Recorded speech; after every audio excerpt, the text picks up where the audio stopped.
Good morning. Hi, class. So welcome to Read Aloud with Miss Wundram.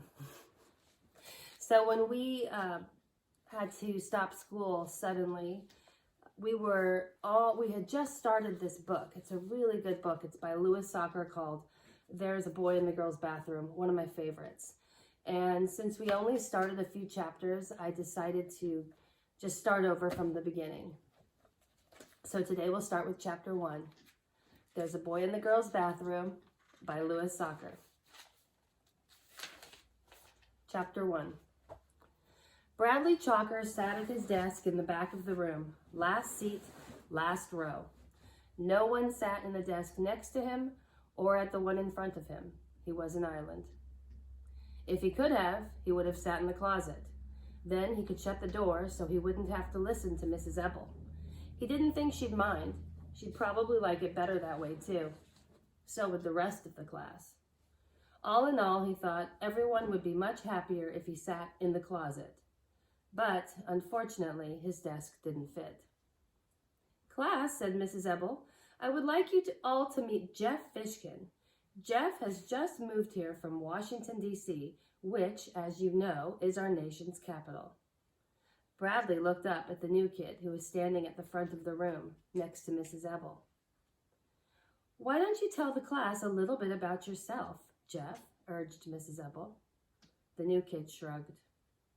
There's no reason to be shy, said Mrs. Ebel.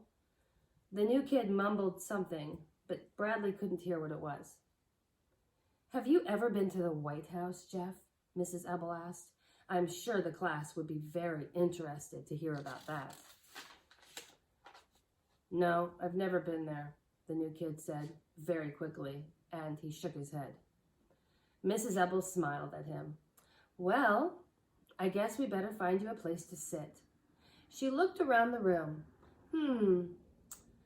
I don't see any place, except I suppose you could sit there at the back. Not next to Bradley, a girl in the front row exclaimed. At least it's better than in front of Bradley, said the boy next to her. Mrs. Ebel frowned. She turned to Jeff. I'm sorry, but there are no other empty desks. I don't mind where I sit, Jeff mumbled. Well, nobody likes sitting there, said Mrs. Ebel. That's right, Bradley spoke up. Nobody likes sitting next to me. He smiled a strange smile. He stretched his mouth so wide it was hard to tell whether it was a smile or a frown. He stared at Jeff with bulging eyes as Jeff awkwardly sat down next to him. Jeff smiled back at him, so he looked away.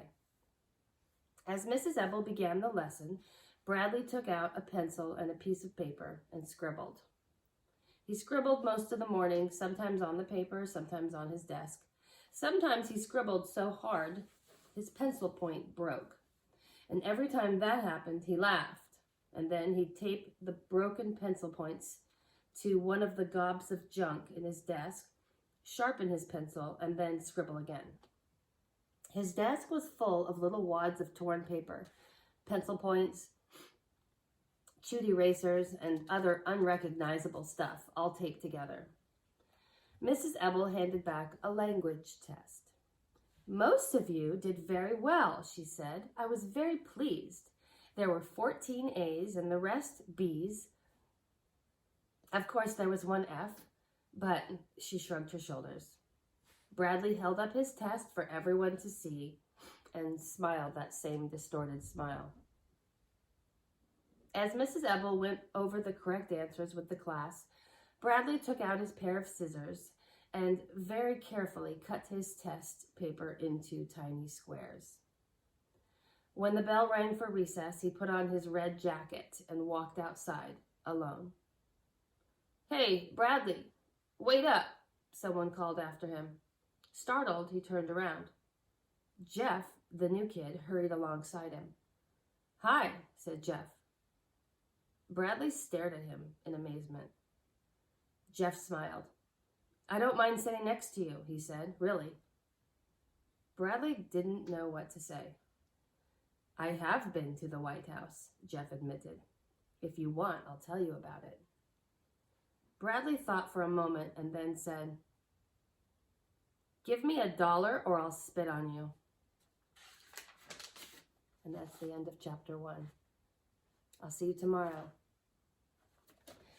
Except for before I go, guys, I just want to say I miss you and I love you and I can't wait to read to you again. So check in tomorrow.